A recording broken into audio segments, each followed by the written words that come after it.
Good evening, Miami-Dade. I'm Rebecca Fishman-Lipsey, incoming president and CEO of the Miami Foundation, our community's foundation for a stronger Miami. I could not be more excited to see a packed house this evening, or at least a socially distanced digital packed house this evening. I think at the last RSVP count tonight, we had 851 people joining this call this evening. And I know that many more will be joining in on social media. Suffice it to say that who we select right now to lead us as our county mayor matters, and we know it. I want to start this evening by thanking all of the people who made tonight possible. There were 12 nonprofit organizations and their teams that collaborated to produce this evening. I want to thank each and every one of you. And I also want to thank the team and the board at the Miami Foundation. Thank you so much. It was such a team effort this evening. And so in advance, I'd like to just share a few framing thoughts before I pass it over to our moderator for the evening, Nancy Ankrum. We know that engaged communities are stronger and that who we choose to lead us in this moment matters more than ever. So many of the quality of life issues that matter most to the future of Greater Miami are decided by our mayor. And especially now as we rebuild from what is arguably one of the greatest crises of our lifetimes, this is a moment for united, visionary leadership. And so tonight we are here from all corners of Miami-Dade County. We have nonprofit leaders, philanthropists, small business owners, parents, and we're here together to get to know the individuals who seek to lead us in this moment. Our Miami People's Forums are your chance to hear directly from the candidates themselves about the issues that matter most to you. And so in advance of tonight, you sent us more than 800 survey submissions with the issues that matter to you and with questions that you had, and we aggregated that information and we shared it with our partners over at the Miami Herald, and we gave sole discretion to Nancy and her team to determine the course of the evening. And so I am excited alongside you to hear the questions that they select. And to the candidates, I want to thank each and every one of you for making time tonight to share of yourselves with all of us. This is not a debate. This is a forum and a chance for us to hear from you about what you believe, what you value, what you envision for Miami. And it is such a blessing, despite everything that's going on, for us to be able to host this forum now online. And so I hope that the internet gods bless us this evening. And I want to thank all of you for choosing to be here right now. So thank you to our board, thank you to our team, and to Nancy, who's moderating us this forum this evening. You are a true friend to all of us in Miami-Dade County, and I want to thank you for being our host tonight. Thank you.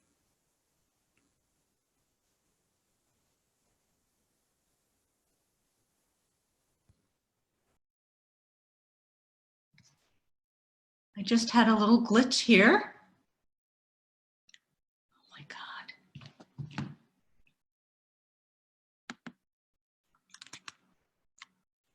I'm so sorry. I just had a little glitch, and now I am going to just turn to my introduction so I don't muff it. It is nicely written. Hold on, please. Here we are. Okay, thank you for joining our first Our Miami, the People's Forum. Tonight, we hope to leave you better informed about who should be the next mayor of Miami-Dade County. The candidates already have been apprised of the ground rules of tonight's event, so I will repeat them briefly for the benefit of the audience.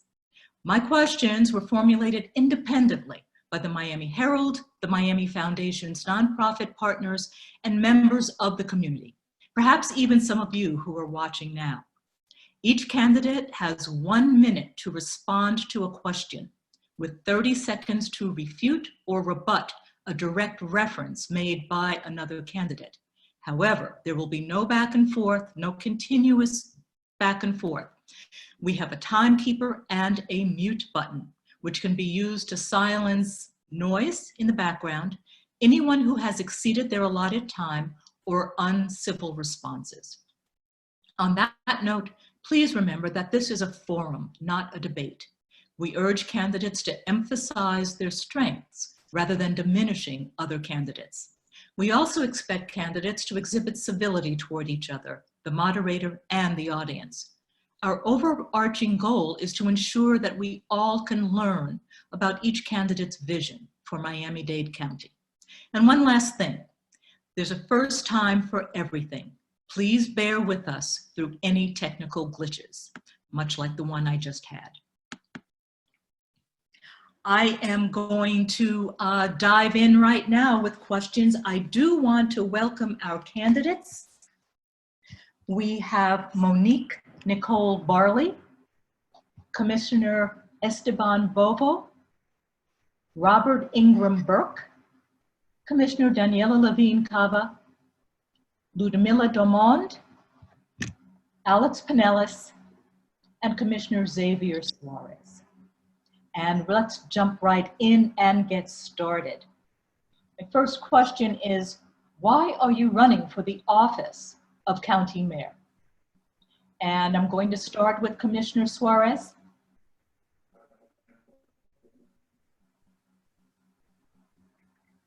Commissioner, your mic is muted.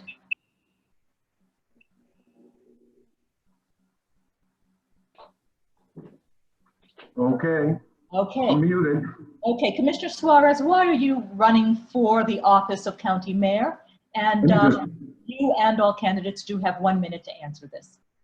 I'm going to have to somehow summarize my 2 minutes that I had planned, but I do want to thank the internet gods, the Miami Herald, and the gods of those of us that are not as good with their technology for this great opportunity to be with so many folks. I have a saying that I actually quote Commissioner Monestein and give the author of the quote, which is that I think a society is judged by how it treats its most vulnerable. In the last couple of months, we've had a lot of vulnerable people in this community, and we still have some. I was pleased to do as I do, which is I'm a sort of person that gets involved all the way to the person that is suffering the most. And Friday, I was able to intervene in a situation with some of the homeless that have been removed. And I've also worked very hard to make sure that the folks that are unemployed get their forms filled out, get their compensation, get their federal subsidy, and distributing masks and doing the kinds of things that I did for the last 9 years to make this county work better. I think it can work enormously better with the resources that we have, and I expect to be talking about that during this session, this forum. And I want to congratulate all the county commissioners that are running and former Mayor Pinellas for their involvement in the last few weeks that we've had this coronavirus. I've seen them out there feeding people. Thank you. And helping out in all respects. Let's go to Ms. Barley. Why are you seeking this office? I'm running to create a better quality of life. I'm running to end corruption. I'm running to represent the underserved African American community. Thank you very much. Commissioner Bovo? Thank you, and hello to all the fellow candidates and those that have put on this forum together. Miami-Dade County, I believe, is in a crossroad. While we have been a place where many have come and invested, and we've seen the boom that we have experienced in our county, at the same time, we have some severe challenges. Housing, resiliency, transportation are clear goals that we need to continue to work on, and not only work on, but find solutions, not for the next 4 or 5 years, really for the next 20 to 30 years. We need to make an investment today in order to be able to bring the investments we want into our community and really develop the opportunities that we like. Selfishly, I want my kids to stay in Miami-Dade County, and increasingly that's becoming a challenge because the opportunities, quite honestly, seem to be fleeting for many of those of their generation. So I have not only worked on these things as a board member, as chairman, past chairman of the Board of County Commission, I've worked on these issues, and I want to make them the cornerstones of my campaign. Transportation, housing are linked together, and those are also linked to our ability to be resilient far into the future. Thank you. Very much. Ms. Damont?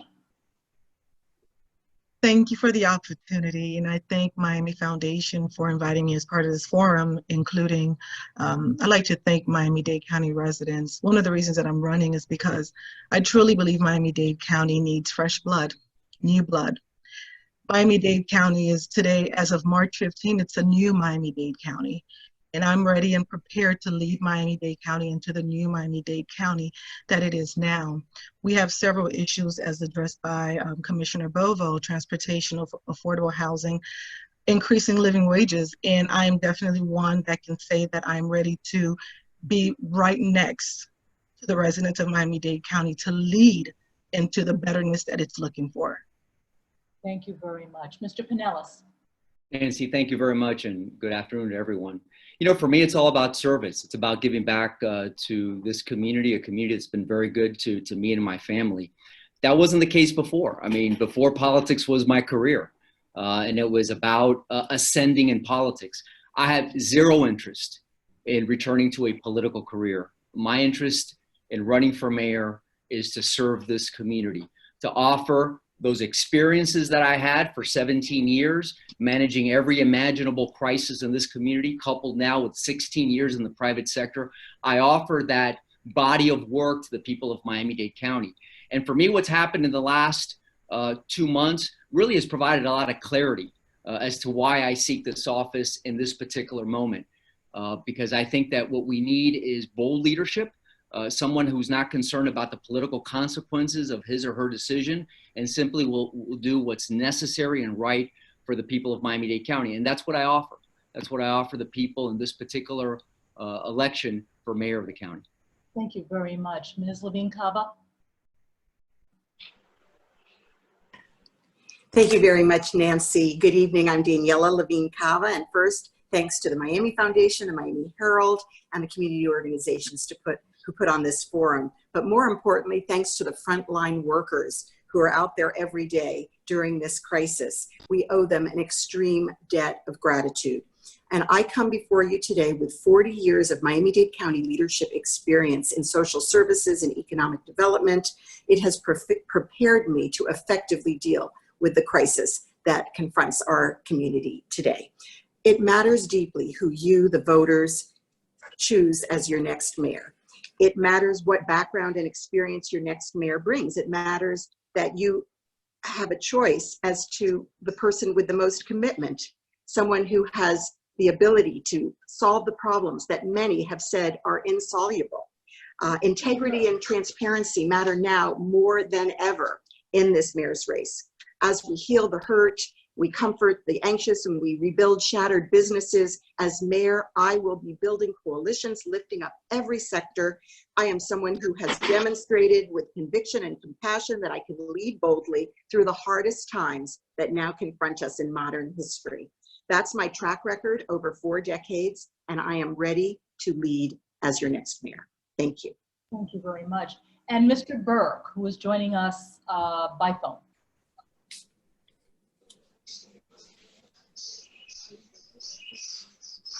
Mr. Burke, can you hear my question? Talking to you.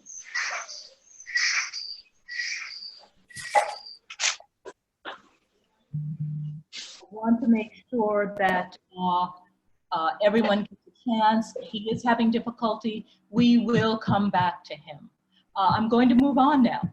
COVID-19 likely will have a huge and negative impact on the county's tax rolls and therefore its revenue. How will you recommend making up for the shortfall, and the extent of which is yet known? Commissioner Bovo? Thank you. How long for us to answer the question? I'm sorry. A minute for all of the questions. We have so Okay. many questions and so many candidates. We do want to make sure Thank you. everyone keeps it tight. Thank you. So I think this is really going to be the biggest test that not only does the next mayor, the next Board of County Commission, and really not just this year, but the following year. This is going to be the biggest challenge. We are going to have to be able to reconcile and balance our budget. I would remind everybody that we're not the federal government, and we cannot spend freely We can't print money. And our only options really then becomes either tightening our budget, turning to the federal and the state government for help, which I believe is critically important. We need to be able to use, and I will use, my contacts at both state and federal level to help us absorb as much of the hit that we are getting at this point. But make no mistake, the local budget will have to be tightened. We will have to examine our budget and reprioritize what is it that our taxpayers send their money to us to do. And we have to be mindful. It's the business owners and homeowners of our county that are the ones that majorly fund our budgets. And they expect a certain amount of service that we need to be able to fulfill. Further going away from that core mission that we have only jeopardizes our ability to function as a local government. So I believe it's a combination of making sure that we're frugal with the money that we have, that we spend it where we need to spend it, and at the same time work with our state and federal partners to make sure that we're as whole as possible. Thank you. To follow up, do you see the possibility of either raising property taxes or raising the millage? I am not in favor of raising the millage or property taxes. I believe that our budget construct has to be able to assume and live and represent what our residents can afford.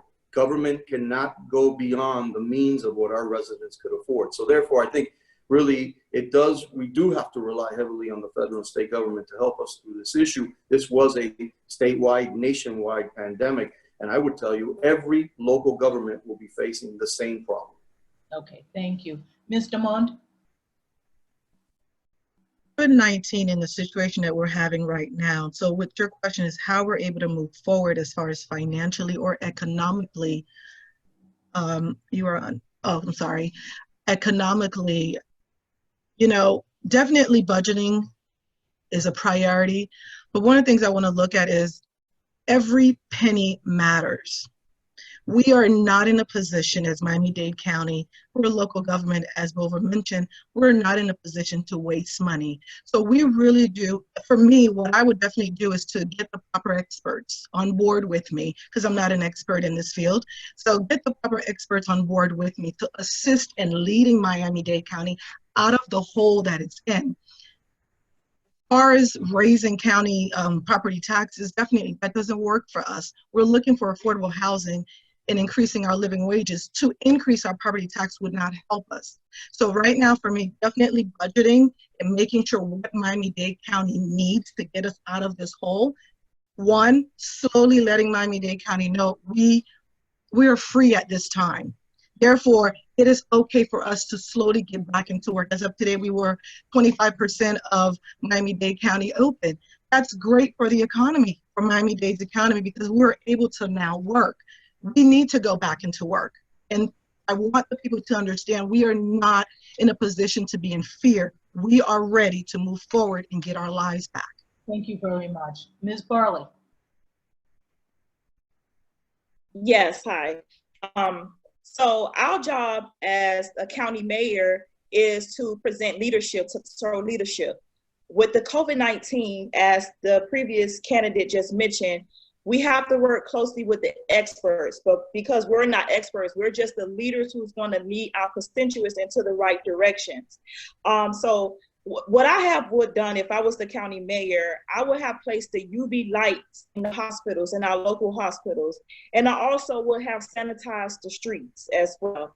So, that will limit the virus from mingling around into our county. Okay, Ms. Barley, I can't hear you. It's about the county's finances. And if you could just take 30 seconds to ask how you would make up for the budget shortfalls that lockdown is sure to bring to the county's finances. Hold on one second. One moment. Okay, if you'd like a minute, I can move on. Okay. Sure, go. Mr. Suarez. You're muted again. Commissioner Suarez?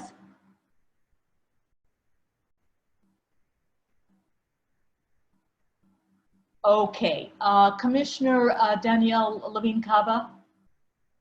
Thank you, Nancy. First of all, we are fortunate because we have some massive relief bills coming from the federal government. So Miami-Dade County is very fortunate that we're going to recoup a lot of our expenses. Hopefully all the meals, the 2.5 million meals plus growing that we've been providing, the food distribution, purchasing food from farmers, the testing, hopefully these things will be covered largely by federal dollars. And so we also are blessed that in this coming year, the property tax revenue has already come in. So we're really looking at the 2021 budget as one that will experience a great potential downturn. And we have time now to get our economy back going. You know, as we reopen, the important thing is to inspire trust. We have to follow the guidelines of the testing and the tracing and the isolation, and watch carefully for any spikes. We need a chief medical officer, someone to guide us through this process, because only then will people vote with their feet. Will they come to the businesses? Will tourists return? Tourism is our lifeline. So we need to inspire that kind of confidence so that we can rebuild our coffers. And we also need an innovation economy. You know, many of the businesses have already shuttered. We know not as many restaurants will be left standing when all of this is over, not as many hotels. So there are people with skills and innovation, and they can pivot. We need to have an innovation fund. I'm sponsoring tomorrow at the Board of County Commissioner meeting some funding for rebuilding our local businesses. Just like the federal program, we'll have a local program, but we need to also have an innovation economy to move forward. Mr. Pinellas. Sure. So Nancy, I think the question was, how do you balance the county budget under these extraordinary circumstances? Something I did 8 times as mayor, including one time after the 9/11 aftermath, which presented a lot of parallel situations to what we're facing now. And I think a careful analysis of the county budget requires you to look at proprietary departments separately and differently from general fund supported departments. Because obviously property tax will most impact your departments that depend on property tax dollars for operations. Interestingly, on the revenue side, the federal government so far has been generous. Over $200 million has been allocated for lost revenue at Miami International Airport, over $200 million as well for Miami-Dade Transit. And that's an interesting deviation from what happened years ago, where typically FEMA, when they were in charge of a lot of these crises, would only reimburse local communities for actual expenditures in response to a crisis, as opposed to what's happening now, where lost revenue is part of the equation. We need to take advantage of that. As the 5th, 6th largest local government in the United States, we need to form coalitions with similar local economies in this country, many of whom are also dependent on tourism and hospitality for their economies. We need to form those coalitions to make sure, as the federal government is looking at a 3rd or 4th relief bill, that we have specific assistance for industries that are directly impacted by our local economy. Thank you very much. Mr. Burke, are you available now? Yes, I am. Can you hear me okay? Yes, I can hear you. The question was, did you hear the question? It's about making up, how you would make up as mayor for the shortfall in the budget caused by COVID-19.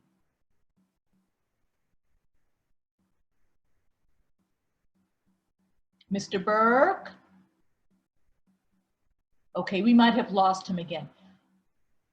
Commissioner Suarez, are you with us?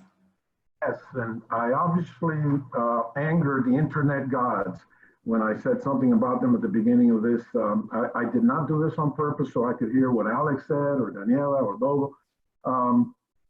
Your question is a very important one. I spent most of yesterday going over no less than 80 revenue charts of the county. One of the first things we have to do, by the way, is to simplify the county budget. It makes no sense to have 80 different revenue catalogs in the county. Commissioners and Mayor Pinellas, who said that the federal government has been generous, are 100% right. The departments that have been hit the least are the ones in which federal monies are coming in. The airport, for example. And of course, in the case of Jackson Memorial, we have assigned a letter of credit of $150 million for their shortfalls. The general departments of the county, the ones that are supported by ad valorem taxes, by property taxes, are not going to do that bad. Okay. Interestingly, Jennifer Glazer Moon expects a 5.5% increase for next year in terms of the tax base of the county. And of course, this year we're basing it on January 1. The total impact so far, the best estimates after going through the 80 pages of revenue calculations, is that we're going to have about a $250 million shortfall. $250 million is about 5% of our operating budget. And believe me, the county bureaucracy is bloated way beyond 5%. So we do not have to reduce any services. In fact, the 400 people that Mayor Jimenez has assigned to monitor people and supervise people and police people in the parks, which makes no sense to me whatsoever. Okay, Those people are driving neighborhood circulators and picking up other jobs in the county. Okay, thank you. And Mr. Burke, are you there? I do. Yes. Can you hear me? You know, I'm out west, so I'm having a problem out here with the weather in the mountains. The mountains. Okay, I understand. Please, can you just talk briefly about how you would make up for the shortfall in the county budget because of the damage done by the coronavirus? Well, there are going to definitely have to be some cuts, and we're going to have to try to minimize the effects of the cuts. But the budget will have to definitely be slashed, and I'll be looking in areas where the budget can be slashed. Okay, thank you. I am going to direct this particular question to Mr. Pinellas. However, I am then going to broaden it so that everyone has a chance to answer. And this is about transportation. In 2002, Mr. Pinellas, you pushed through a half-cent sales surtax that has raised at least $3 billion for a transportation project. You've also been criticized for its failure to make big-ticket projects such as Metro Rail's North Corridor, a reality. You blame your successors for misspending funds. Did you promise too much in 2002? Absolutely not. And if you recall, the purpose of that proposal was to have a dedicated funding source so that we could leverage state and federal money. At the time, the federal government was sending most of its resources to communities like Boston, New York, Denver, and other communities around the country, and we were not in line for any of that support because we didn't have a local dedicated funding source. So the thought and the suggestion by some that half penny alone was going to fund all of the programs set forth in the proposal was not true. In fact, you may recall, Nancy, that the Miami Herald, other leading institutions in this community, the Miami Chamber of Commerce, the Beacon Council, so on and so forth, pushed hard for that dedicated funding source. And in fact, we got off to a fantastic start when I was mayor. We instituted the Golden Passport program for all seniors for free transit over 65. We expanded our bus service by almost 12 million miles. And the last expansion of Metro Rail was approved under my administration, which was Arlington Heights station to the MIC. What unfortunately has occurred, and I hope this question is asked of some of the other folks on this panel today, is that that money was grossly misspent, basically to balance the county budget. I made the hard decision. I took the politically incorrect position to ask voters to tax themselves. I foresaw the traffic mess that we've had in this community for the last decade plus.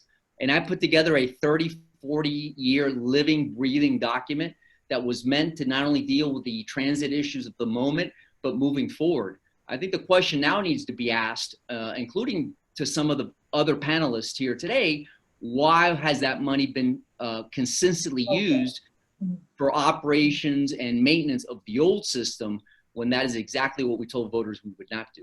We're going to move on. Thank you. I do want to expand the transportation issue to everyone. Residents, as I said before, in Northwest still want Metro Rail extended up 27th Avenue to Broward County. In South Dade, bus rapid transit versus rail is still open to debate, and everyone is sick of traffic. In addition, public transportation is experiencing massive losses in riderships and revenue because of COVID-19. How will you ensure that Miami-Dade Transit makes a strong recovery? If people continue to work from home, ridership will continue to decline. I just want to say that is a question from one of the Miami Foundation's partners. Commissioner Levine Cava. Well, we are given a little space because the federal government has covered our transit costs through 2021. So that gives us an opportunity to get it right. And you know, Nancy, people will still have to ride transit. Obviously, people are afraid right now of social distancing, of the hygiene issues, but many people are transit dependent. Now, I ride Metro Rail because it takes me from where I am to where I want to go, but I'm a choice rider. I have a choice. But so many people don't. And especially right now in the pandemic, our healthcare workers, they're commuting to Jackson by train and bus, and they have no choice. They are riding that train, and we deserve, that we owe it to them, and they deserve to have a highly functioning system that gets them there efficiently, effectively, and safely. So I have been dedicated since I came into office 6 years ago, almost 6 years ago, to improving our transit system. I have fought for the South Dade Metro Rail expansion, which unfortunately was not achieved yet. I have supported the North Dade expansion. I've supported the People Mover extension to Miami Beach, and all of the corridors in the SMART plan. And back in 2008, the federal government told us, 2008, that they would not give us $700 million in federal funding for the North Corridor because we had not invested enough in our existing transit program. So that was a legacy of a prior administration. That is how we blew it and did not get the money that we needed for that corridor at that time. Commissioner, you said that you do support the south extension of Metro Rail. Did you originally support bus rapid transit? No, Nancy, I actually learned about bus rapid transit. I thought it was worth examining, and I said, we're going to study it. We're going to listen to what the engineers told us. And in fact, what they showed us through that study, which by the way was never completed because the mayor was in a big hurry to get in a grant proposal under a certain amount of money. But what it showed us was that the train, while it would cost much more, would have produced many, many more riders. So it would have been a very wise investment. It was also said we didn't have enough money for it, but we're instead spending that money, for example, $76 million that went into building a Brightline station in Aventura, which will not serve our transit riders. It's not a commuter service. So it's clearly a matter of priority. South Dade deserves that south train just like the North Corridor does. Thank you very much. Ms. Dumont, public transportation, making it work? Definitely. I heard Daniela Cava say she uses the Metro Rail, so that I can applaud, because what I think we're doing here as people or leaders is that we attempt to promise the residents of Miami-Dade County what we cannot deliver. And Miami-Dade County residents are not fools. When we talk about public transportation or any type of transportation, we have to actually look at ourselves and say, do we actually ride the public transportation that we're attempting to put policies out in order to get the people to trust in us? So with public transportation, what we need to do is open it up. Living in New York, I know what it is to actually use the train, the bus, and not be ashamed to do that. Right now, you have the residents of Miami-Dade County feeling like it is a shame to use public transportation. You know what? You can jump on the train, on the bus, and go to the beach. You can enjoy that. We need to bring it back and allow the people to see that it is not a shame to use public transportation. It is not a shame to take it to ride to Aventura Mall to shop or go have a $200 dinner that some people spend on. It's okay to use our public transportation. And I feel that our leaders right now need to actually stand out and show that so that the people can begin to trust. Kava mentioned regarding trusting. Well, in order for the people to trust, you actually have to show actions. And that's what people are looking for. Thank you very, very much. Commissioner Suarez? Oh dear. Oh dear, dear, dear. I think we have the key. We have the key. Well, I just did the calculations this morning, or I looked at them. We are going to lose, we're going to go from $100 million of revenues to $40 million of revenue for the coming year. And therefore, my idea of having free public transit makes all the more sense. It's a little less than 1% of the entire county operating budget. As to the expansion of Metro Rail, as we should have done, including not BRT, but rail down south, which I fought for. Pinellas made two mistakes. The first mistake he made was not issuing those bonds right away. It took the city of Miami less than 2 years, a year and a half, to get their bonds approved after they by the court. Those bonds should have been approved right off the bat and should have been for capital improvements. The Golden Pass is the second bad precedent, not to let the folks use the system for free, the older folks. That's a great idea, but you don't have to take money, $25 and $30 million every year, and put it over on the operating side as they began doing under his administration. Since then, we have wasted $3.4 billion of money that has gone to operations instead of capital improvement. Okay. Mr. Pinellas, you have 30 seconds. Do you want to rebut these comments? Well, we did issue bonds immediately for the MIC extension, again, from Arlington Heights to the MIC. Again, that's the only expansion of Metro Rail that we've seen. And it was done under my administration with a $100 million matching grant from the state of Florida. And let me mention that I too very much support the South Corridor. There's technology now, light rail, that would allow it to be seamless with the current Metro Rail system. And regarding North Corridor, Nancy, when I left the mayor's office, by the way, in 2004, not in 2008, let me correct that. When I left the mayor's office in 2004, the North Corridor was set to be operational by 2012. So the real question needs to be what happened. And the real answer is the money was taken for operations and maintenance because people didn't have the courage to make the difficult decisions. They didn't invest in public transportation the way they should have. So as the deficits in that department grew, it was easy to grab the money over here. And I'm super mad about that. The public's mad about that because, like you mentioned, over $3 billion has been raised by that half penny, and we have very little to show about it. Yes. And that was one of the main motivations for my decision to run for office again. Commissioner Bovo? Thank you, Nancy. Since I've joined the Board of County Commission in 2011, there's been no other commissioner that has worked harder on this issue of transportation and trying to create a solution. I discovered a couple of things very quickly. Number one, there was not enough money to be able to fulfill all the promises that were being made. One of the failures of the half penny campaign was that they, not only did they overpromise, they have to buy a lot of votes that compromise a lot of the money.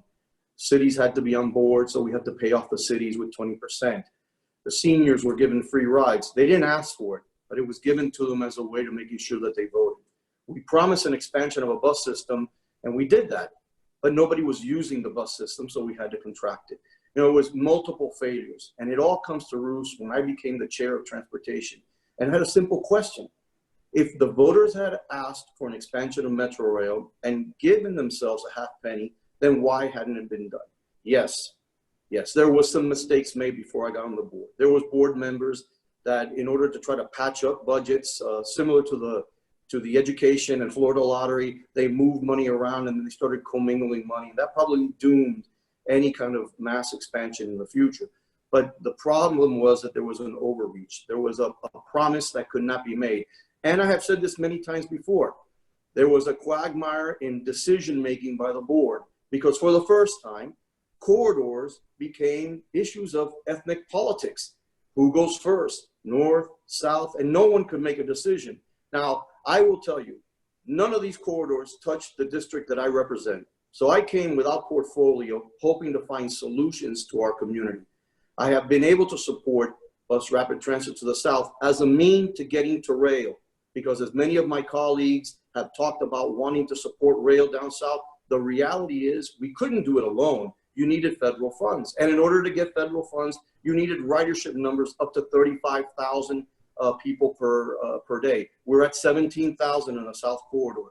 The problem is that ridership doesn't come without density. And many people in the South don't want to see development along the corridors. But density and ridership go hand in hand. It's the same thing in the South as it is for the North and it is for the West. Thank you very much. Ms. Barley, public transportation and making it work for this community? Can you hear me? I think, go Can ahead. you hear me? Yes. Oh, okay. All right. So first and foremost, I do support the rail going further down south. That was promised to the constituents. And also, if Arthur Till was able to go to the federal government to bring funding down for transportation, I believe that someone as mayor can do the same thing as well. Commissioner Levine Carver stated that she's a transportation or transit rider by choice. But to my understanding, she never rode the rail, so she wouldn't understand the need of the constituents that live down south. She wouldn't understand that they really need the rail to go further down south. She got on the train just for picture purposes. So for what I'm saying is, we need to go to the federal government, bring the funding here so that we can give the constituents what they asked for and what was promised. Thank you. Commissioner Levine Cava, do you want to take 30 seconds to address the comments? Yes, thank you so much. I do want to say that I ride the train when there's a lot of traffic and also when it's convenient. And that's what makes me a choice rider. And I recognize that so many, tens of thousands of our residents, hundreds of thousands, really do not have that same choice. That being said, I am a regular Metro Rail rider because I get on at Dadeland North and I get off at the government center, and it's extremely convenient when I work in county government. And so do many, many county employees and Jackson employees and downtown employees and the like. But again, that's the same kind of convenience that we need to offer throughout the county, and we do not have. And that is the commitment that I make, to accelerate those efforts so that everybody can get to work on time instead of being second-class citizens. Thank you very much. And Mr. Burke, are you there? I am. Okay, transportation, making public transportation available to Fort County residents. Yes, I too am a public transportation rider. I think originally when the Metro Rail was first put up, I thought it should have come all the way straight down 7th Avenue, with branching out to west and also going south as far as it could go, probably to 152nd Street. Okay. Originally, when that was done, I thought that they missed that. Work. Looking I'm forward. sorry? Let's look forward. What do you think needs to happen to make it work as currently configured? Well, if the public is paying that penny tax, they've got to use that money for what it was actually purposed for. And I think that was totally misappropriated. And I think the people that misappropriated need to pay for that. So that's the first thing that needs to happen in order to recover and use the money what it was purposed for. I believe in the expansion, and I think it just was done wrong. Taking the money and depleting the money, which is a waste of $3 billion, and I don't know how you recover that. Understood. Thank you very much. County Commissioner Barbara Jordan's well-intentioned efforts to provide workforce housing in this county, a county that has one of the starkest income gaps in the country, but attempts to make developers set aside either funds or affordable units for our workforce have gone nowhere. Commissioner Bovo, the community thinks this is an important issue, yet you have voted against the fund initiative. Do you think it's important? And if so, as mayor, how would you make workforce housing available? And I'm directing this to Commissioner Bovo, but this will be opened up to everyone else. Thank you, Nancy. Yes, I have voted against any kind of mandate or force legislation that would not really lead to the solutions that we want. I do think that workforce housing is a critical component. Quite honestly, I believe so strongly in it that I believe that transportation and workforce housing really go hand in hand. It is our best path in order to incentivize more development, is that we do it first and foremost near our transit corridors. Number two, I think we could give density credits, in allowing through those density credits units that we could then use, but not force it. In other words, give it as an option. Furthermore, I think we should be bringing utilities, normal expenses that a developer may have to incur to the property. The less burden that we could put on the actual development of the project, the more that we could then sit at the table and negotiate with the developer to get units that could be categorized as workforce housing. Unfortunately, all the legislation that we've dealt with at this point that came out of our Board of County Commission was to basically force developers to do something. And it's really never really worked. And I have consistently voted against any methods where government overreaches and starts dictating to the private sector what to do in order to be able to solve some of the goals that government has set up. Now, I do believe that this is a critical issue, and we do need to make sure that folks in our community have adequate housing. If not, there is no South Florida dream. But I think it needs to be more comprehensive than just telling developers how to do it. Okay, thank you very much. Mr. Moore? Create the incentives.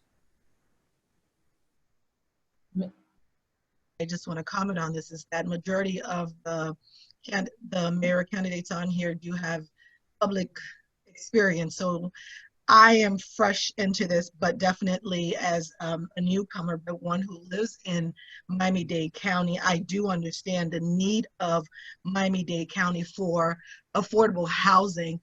You know, one of the issues that we have is we have people, from New York or from South America that can afford, that are coming in, that's actually increasing the cost of housing in Miami-Dade County, while the Miami residents, their income isn't necessarily increasing to afford the housings that are now increasing because of, the snowbirds coming down who are able to afford a house. So that's a given.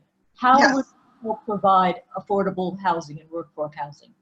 I think, again, one of my things is looking at is working with the experts and seeing how we can provide affordable housing. If I was to tell you that I can give you an answer right now, I would also be overpromising the people. And again, Miami-Dade County residents are not fools, and I'm not going to overpromise, but I would definitely work with the experts to see what we can do to make affordable housing for all. Okay, thank you very much. Commissioner Suarez, unmute yourself. Okay, there we go. Thank you for the suggestion. I'm getting this. Let me say this, 62% of the people in Miami-Dade County are spending more than 50% of their disposable income on transportation and housing. I already gave an idea of how to solve the problem of transportation. I didn't mention, by the way, that we need to get rid of the tolls and make sure that they don't increase in the future, or that we charge people more for using the fast lane. That makes no sense whatsoever. But on housing, Commissioner Levine Cava and I have steadfastly supported the efforts of the people acting for Community Together, PAC, to spend no less, actually we tried no less than 1% of our budget this year, would be another $50 or $60 million. The one year that we did get a resolution through, the two of us and some help from some of the other commissioners, it was reduced to $10 million, and it was based on money that would come in or not come in. By the time mid-year budget showed up, we got $327,000, enough to build maybe 2 units. We're getting about $50 million from the federal government every year. The mayor exaggerates and does not tell the truth when he says that we have $250 million for the coming year. That's because we haven't spent the other 4 years worth, and we have accumulated this money. We need at least another $50 million a year to be able to really have an impact on the affordable housing situation. In other words, we need to double our efforts. And in the Housing Committee, we put together a trust fund that is beginning to gain a little bit of strength. One other thing that we need to do, we have 4,500 properties in the county. How come every time somebody wants to put a sports stadium somewhere, some open land shows up? And yet, I have proposed that we divest ourselves of any land that we don't need, any properties that we don't need. There's no need for 4,500 properties. So if the land cost is zero, okay, and if we have the extra 50 million from general revenues and the 50 million from the federal government, we can do what our committee decided that we're going to try to do as a goal, headed by Commissioner Moss, the Housing Committee, which is begin to do 12,000 units in the next 5 years. The city of Miami is doing a similar amount, so we'll make a dent on what the need is, which is 100,000 units. All right, thank you very much. Mr. Pinellas? See, having been in the private sector for the past 16 years, I actually know the difference between a balance sheet and a profit and loss statement. I've actually underwritten many development deals specifically in the affordable and workforce housing space, which has been some of my primary interests over the last decade and a half. And based on that experience, I would offer 4 important points if we're to successfully, I'm sorry? I just said quickly. Yeah, it's difficult to talk about all these complex issues in 1 minute, but nonetheless, we've got to focus on the existing stock of affordable housing units, because we talk a lot about new units, but folks like me own hundreds and hundreds of existing units, and we're losing those units to foreign investors.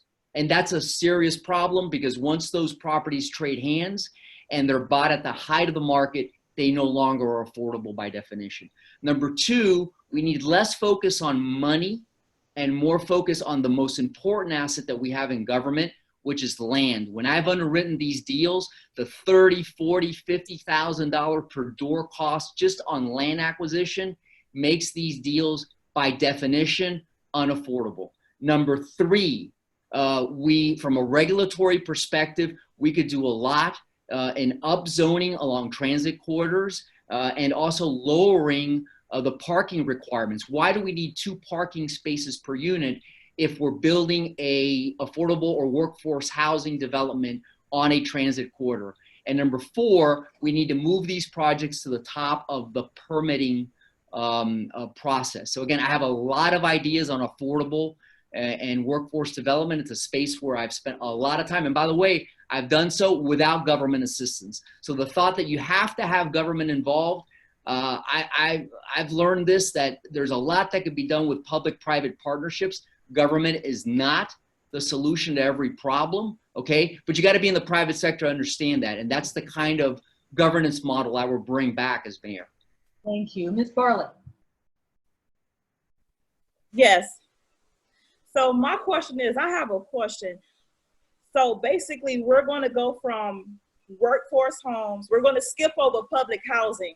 So you're going to take away public housing to create workforce homes for our constituents, which it will be unaffordable for the underserved families, for the families that make minimum wage.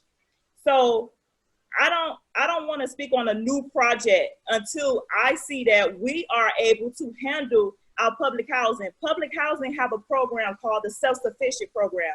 If you have people like Commissioner Dennis Moss, Commissioner Edmondson, if you have them taking away public housing, then my focus is not on the workforce homes. My focus is on public housing. Why take that away to build a new project when we did not keep that project the way it's supposed to, or that project was not ran the proper way how it's supposed to?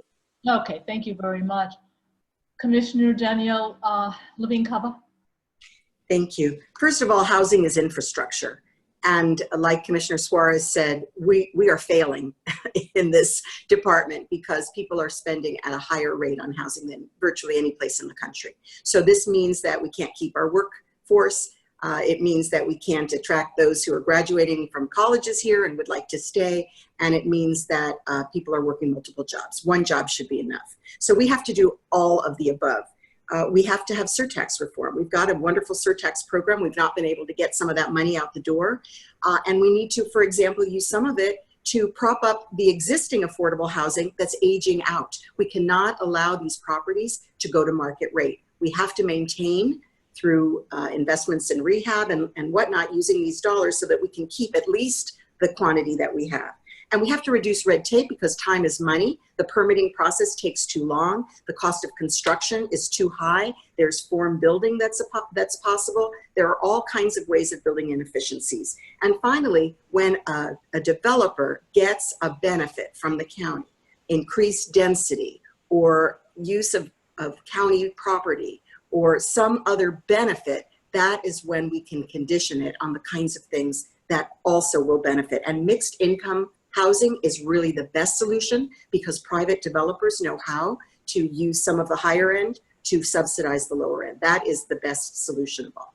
Thank you very much. Mr. Burke, we're talking about affordable housing and how to provide it.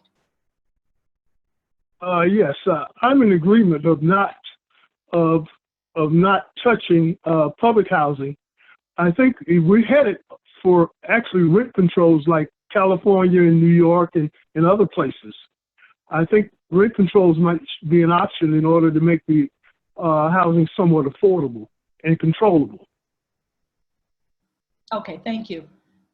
We have a question from a member of the community, Linda Smith of Opelika. She wants to know, what is your criminal justice plan, especially as it pertains to stopping gun violence and racial profiling by police? Ms. Dumont? Definitely. I think we need to work together with our community as well as the police. Because I, as a Black woman in Miami-Dade County, should not be afraid to talk to the police, and I'm not. But at the same time, the ability for us, for me, if I am the mayor, if I am the mayor, is bringing the police together with the community and to show both sides how to actually work with each other.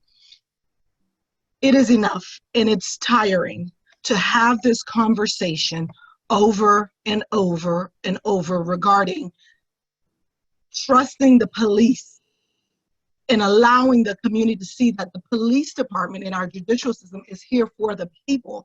But we need the police force to know that they are here for the people, and that with the gun, it does not allow you the right, it doesn't give you the right to use that authority to scare the people. Miami-Dade County has a diverse ethnic group, and we all need to be included when we say, I'm going to run down the street and I will not be shot by anyone. So I definitely am one, because I have a 16-year-old Black boy that I want to make sure that by the time he gets to my age, that he feels like I belong here in Miami-Dade County. And I don't want to raise him to feel like always looking out and to be afraid. No, I want him to know that our police department is here for him. Okay, thank you very, very much.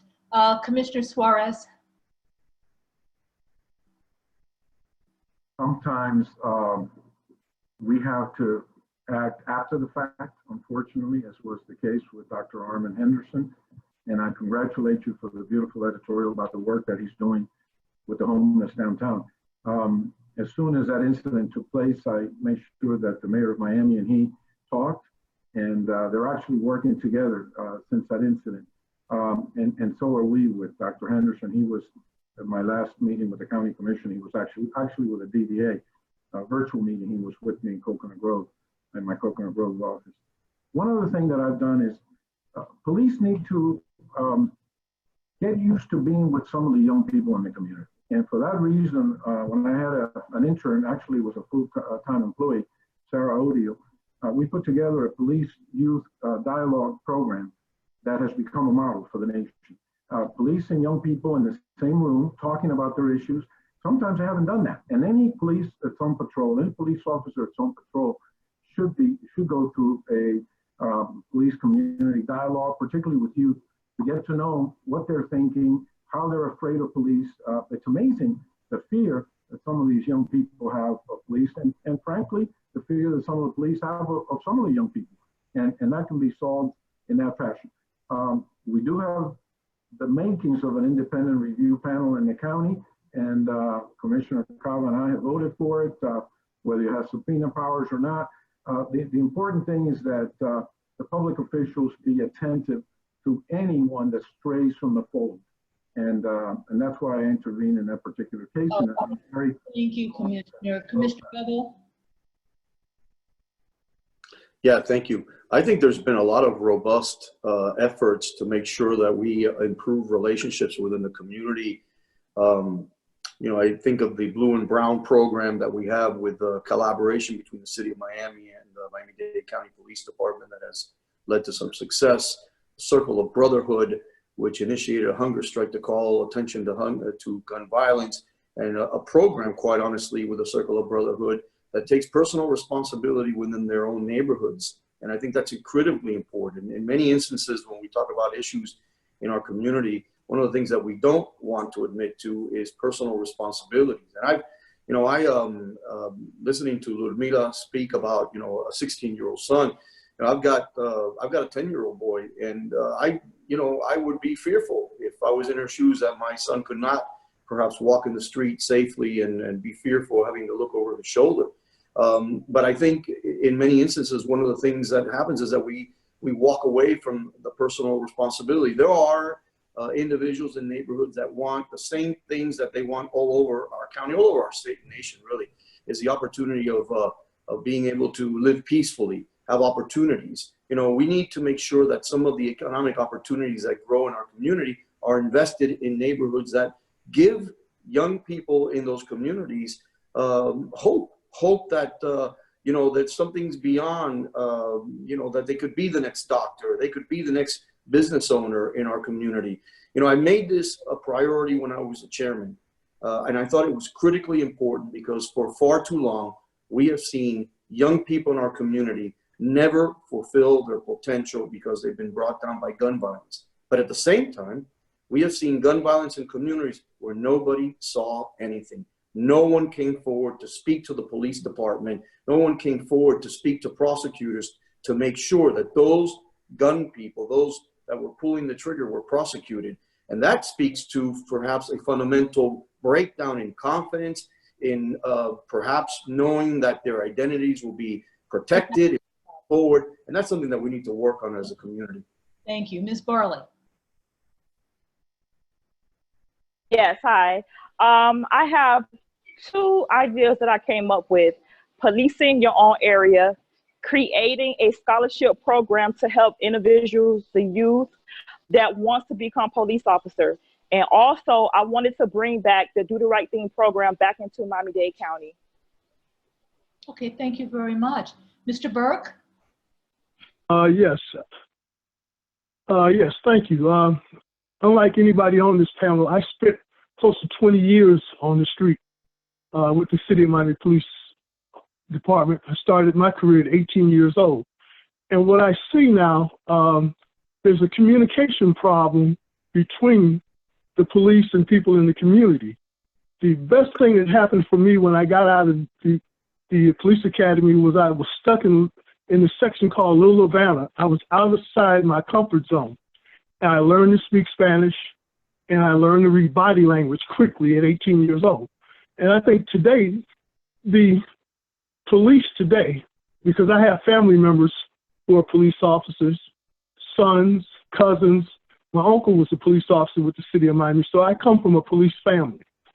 And one of the biggest things I see is that they can't read body language, and they have no idea how to communicate. And that's with young officers and people in the community. Now everything is social media. People can't read people's body language. And I understand the idea of policing where you live, but I also believe that if a police officer is hired, he should be able to work in any community, because I know I was flexible enough to do that.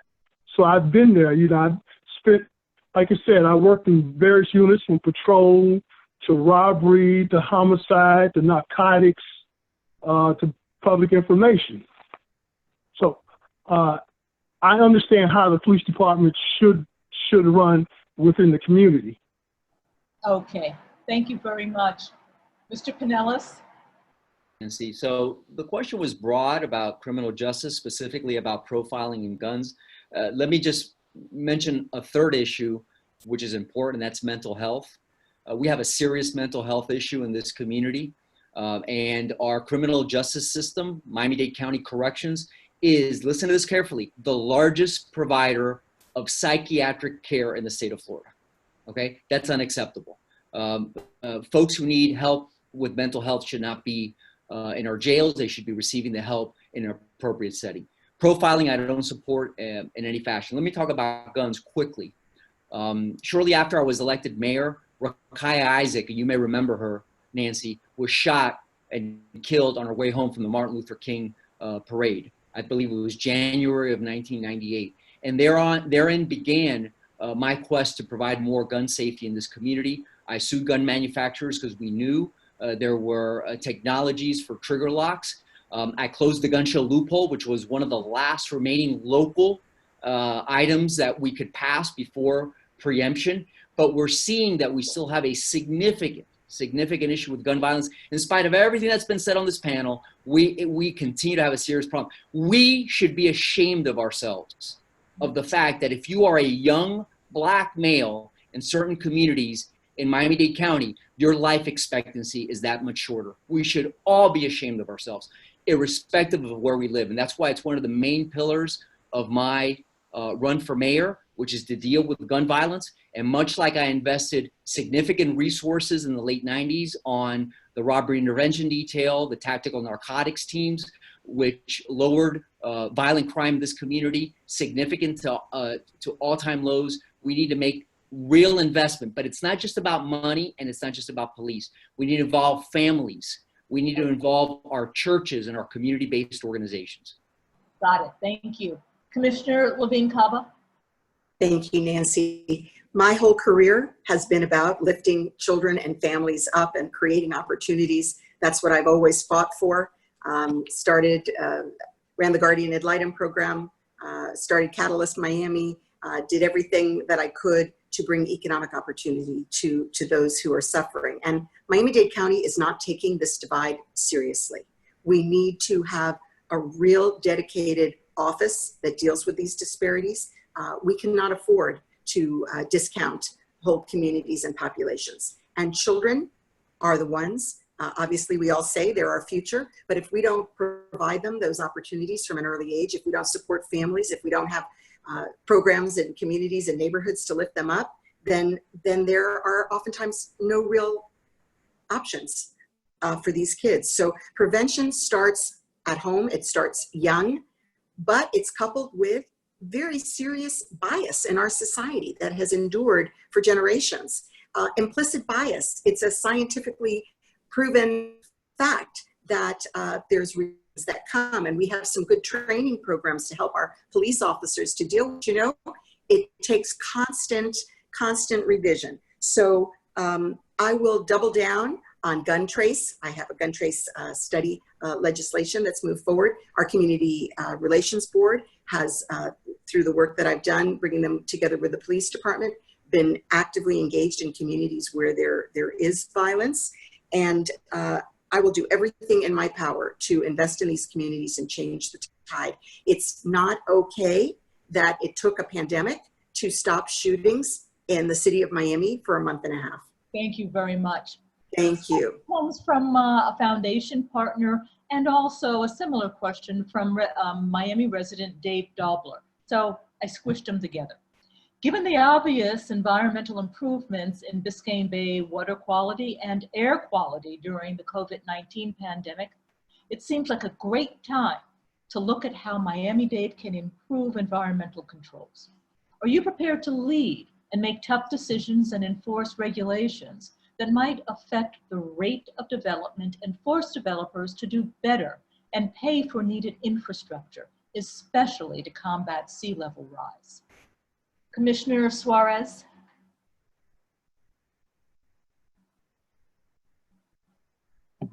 In the effort to raise money for this election, I've realized that I stepped on a lot of feet out there of major developers, and I'm not receiving a lot of money from many of them. I voted against the NAR many times, the folks with the charter schools many times on rezoning.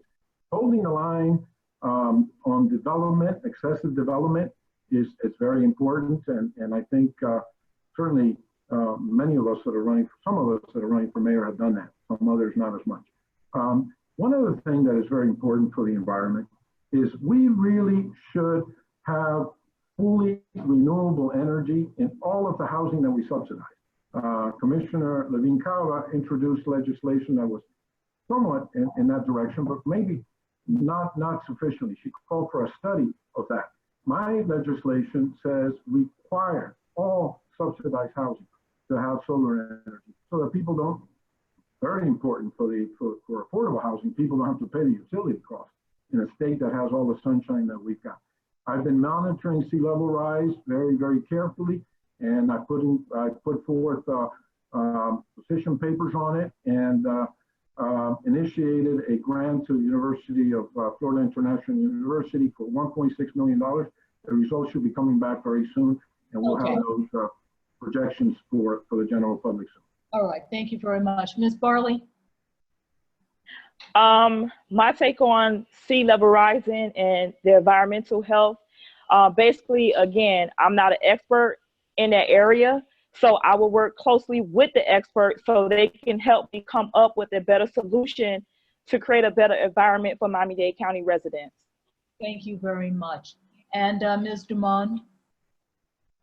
Definitely.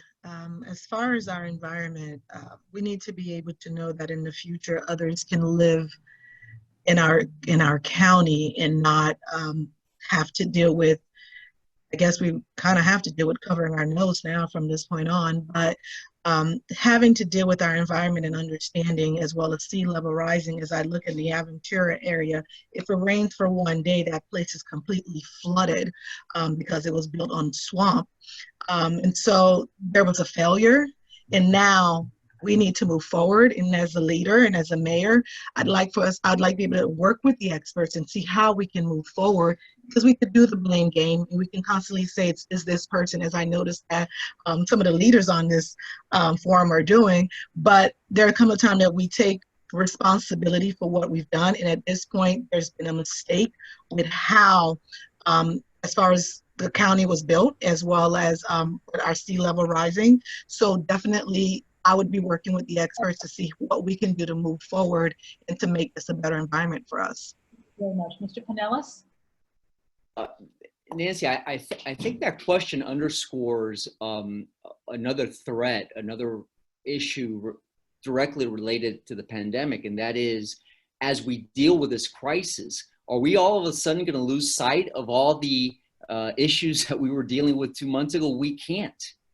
Whoever the new mayor is has to have the ability to deal with the crisis and deal with the very real challenges that had presented us, but not lose sight of all the crises and challenges that we faced in the past, including the need for environmental investment, dealing with climate change and sea rise, investing in mobility, investing in public places. The recent Resilient 305 study very clearly laid it out.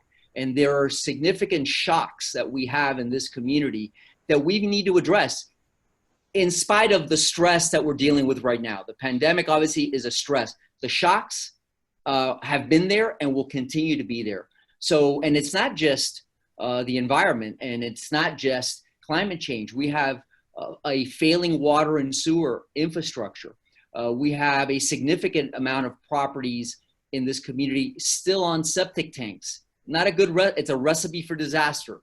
As seas rise, you have septic tanks. I don't need to tell you what's going to happen. We have a water treatment plant literally on the banks of Biscayne Bay. These are real challenges. And we've been kicking the can down the road. That's kind of the theme of this debate today. It's how many things can we kick down the road, because that's what's been happening over the last decade and a half. A lot of excuses and a lot of talk, but there hasn't been action on these very issues. Okay, thank you. Mr. Burke? Okay. Commissioner Cava?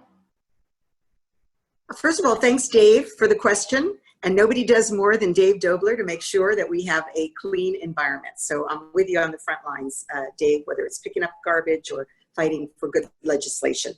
So the federal government should have anticipated a pandemic And we sure are anticipating that climate change is the disaster that's coming and that we must deal with. Time is running out. We need to act decisively with increased hurricane, rising seas, increased flooding, warmer temperatures. It's here. So when I came on the county commission, I saw a great void. This was not being taken seriously. And in short order, I became the water warrior. And I have been fighting diligently, mightily, for all of these environmental issues. And I brought together coalitions to get the job done. We became part of the Rockefeller 100 Cities Initiative. We hired a chief resilience officer, and we unanimously supported the Paris Climate Treaty after our president saw fit to withdraw our country from that. So I have been focusing on the kinds of things that will reduce carbon footprint. It turns out buildings are a major source of carbon. And for sure, Miami-Dade County buildings themselves are chief culprits. The study that I ordered, of course, took forever and is still not done. But just with what we have, we could save tens of millions of dollars by installing solar on county infrastructure. I've also mandated the electrification of our fleet, as well as creating electric vehicle infrastructure. And I personally have gone electric. So, okay, Commissioner, we're going to move on. Commissioner Bobo. Thank you. As chairman, I was the first person that instituted the Chairman's Resiliency Committee. In essence, we made it a priority while chairman to address these issues. And it became quickly apparent to me that a lot of these conversations were many times in a vacuum, did not take into account the private sector. In other words, we're dictating to the private sector remedies that were, in the long run, going to cost us not only job and opportunities, but may have and would have caused economic chaos into our county. My approach has always been to do it in a more balanced way. A lot has been mentioned here, a lot of all valid issues, from our archaic water and sewer system, septic tank issues. The construction industry has to be more in line to making sure that our community is resilient long term. I go back to the issues of transportation as perhaps the key to making sure that we're resilient in the future. If we build smarter, if we build along transit corridors, we put less pressure on the UDB. We build smarter in a way where less vehicles have to be on the road, and it is our major contribution to lowering our carbon footprint. But we need to be extremely careful when we embrace policies that go to the extreme, that in the long run could cripple our economy and cripple opportunities in Miami-Dade County. Because what we don't want to do is then create a situation where in building moratoriums, where all of a sudden half of our population who lives off of the construction industry or the development industry, all of a sudden finds themselves without any kind of opportunities. But no doubt, if we want to be a city, a county of the future, 20, 30 years from now, these things need to be talked about and invested in now. And I think there's a lot of great ideas coming out of the private sector that are right in line with making sure that we can build and do it in a smart way long term that also respects the delicate balance between our shoreline, beach renourishment, and obviously the Everglades. These are two economic engines in our county that if we do not protect at all costs, then there will be no Miami-Dade County. I mean, let's face it, with no beach, there is no Miami-Dade County. Thank you very much. Well, I have a ton of other questions, but we are almost out of time. And so I am going to now turn the mics over to you for your closing statements. I ask that you please take about a minute, a little more than a minute, not much more, to really make the case for your candidacy for this all-important office in Miami-Dade County. And I'm going to start with Ms. Dumont. Thank you once again. So in closing, I'd like to thank Miami Foundation as well as the residents of Miami-Dade County. As a leader doesn't make excuses. And thus far, I've heard a lot of excuses on this forum. But definitely, I look forward to work with those that are on this forum in the future to make Miami-Dade County better. One of our concerns for the residents of Miami-Dade, and they've expressed their concerns, is definitely transportation, affordable housing, increasing our living wages, and making sure that the residents of Miami-Dade County are included in the judicial system where The police department will work with the community. I'm looking forward to work side by side with every single resident in Miami-Dade County to make sure this happens. Yes, I'm fresh blood, young blood.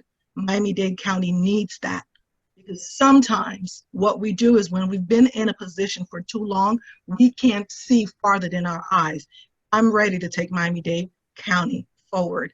And I look forward and I ask the residents of Miami-Dade County to consider me to be your next mayor. Thank you very Thank much. you. Farley? You said me? Said Barley? Yes, Ms. Farley, this is your closing statement, just asking you to make the case for your candidacy to the voters who are watching. Oh, okay. If you're looking for a great leadership, someone with fresh ideas, fresh minds, someone that understands budget, accounting, input and output, and someone who would not leave out the African American community, remember when you cast your vote in, remember to vote for Monique Nicole Barley. Thank you. Thank you very much. Mr. Burke, are you on the line? Yes, I am. I'm sorry. Okay. I'm having, these mountains are really hurting me. I'm about to wrap up. I'd like to thank them. I'm out here out west in the mountains out here in California. Understood. I'd like to thank the Miami Foundation for giving me this opportunity. I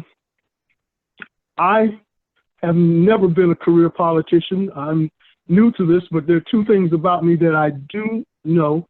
I will represent all of the people of Miami-Dade, and I would not only represent them with honesty and fairness, I would make sure that everybody is included.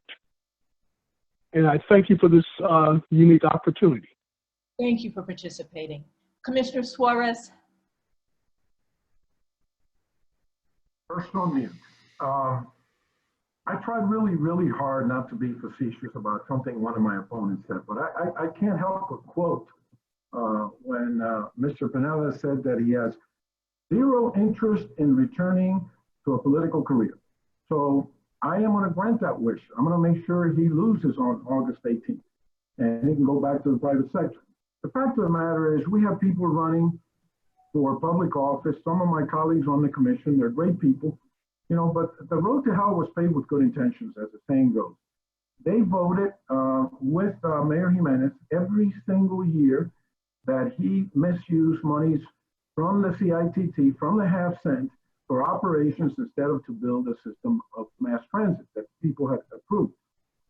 And at the very last moment, the very last budget, one of them, I believe it was Bobo, initially voted against and then voted for the budget, and Daniela did the opposite, you know. But either way, they basically stood with the mayor all these years where the money was being misspent. So their business as usual. And as far as Pinellas, he invented business as usual. He's the one that started the procurement system that lends itself to cronyism, all these negotiated bids that make no sense whatsoever, giveaways to the sports franchises, and bloated bureaucracies. None of these folks have done anything to stop the misspending of money by the county. Believe me, folks, we have $9 billion. It's going to be a little bit less next year, but if we have a mayor who knows how to manage the county like I did the city of Miami when I took it from a $200 million underfunding of our pension systems to perfect 100% no deficit. And when I brought the city of Miami from a city that was called Paradise Lost to a city that got all the sports franchises and a city that built 2 substations, mini stations, built affordable housing, I can do it. And I have done it at least in one case. And I forgot to mention it in connection with your question about police community relations. You do have to jobs program that started at 0, and I made it 2,700 jobs for youth in the summer. Thank you. Mr. Pinellas. Thank you, Nancy, to you and to the foundation. You know, we're sitting here today in the midst of an unprecedented crisis. The last few months have been devastating for our families, our neighbors, our friends. I've seen it. I've seen it out there in the community, and I get it. And I also know that people are asking themselves a very basic question. Am I going to be okay? I know they're asking that question. So be assured that as I did so many times before, I will stand there with you and walk together with you through a recovery that lifts up everyone in this community. But at the same time, the importance of addressing the issues that we were focused on a few months ago, that hasn't gone away, Nancy. And for that reason, we must not lose our collective focus on really creating a more resilient and inclusive community, even as we respond to this threat. You know, whether it was my work on the We Will Rebuild campaign after Hurricane Andrew, or addressing rampant crime rates, corruption, and homelessness in the mid-90s, creating universal pre-K in the early 2000s, or managing 22 storms like I did, or even addressing the aftermath of 9/11 as mayor, what all of those responses had in common was my commitment to the principle of bringing residents, government, private business, universities, and community organizations together from every corner of this community to advance important initiatives. But I always put the community voice at the center of every one of our strategies. And that same principle will be my guiding light in responding to this crisis. We have always overcome adversity stronger and more united than ever. And with the right leadership at the helm of Miami-Dade County, I am confident that this time will be no different. Thank you for having me this evening. You're welcome. Commissioner Levine Cava. Well, thanks again to the Miami Foundation, to you, Nancy, the Miami Herald, and to all of our viewers, and to the residents of Miami-Dade County who are doing so much to pull together in this incredible time. And our businesses, the burden is on you. We know, and we're here for you. I will stand with you. I will fight stronger. I will fight harder than ever to get you back and to weather this storm. This election is clearly about a choice between the past and the future. Do you want more of the same, or are you ready for some needed change? Do you believe in the politics of yesterday, or am I your candidate? I have for 40 years led organizations, large and small, throughout Miami-Dade County. I've earned the trust of voters because I've kept my promise each and every day to lead with integrity, vision, and results. We've collected over 20,000 signatures from throughout this county from people saying they want me to be on the ballot to be their next mayor. And this is not about me. This is about them. This is about you, and it's about your future.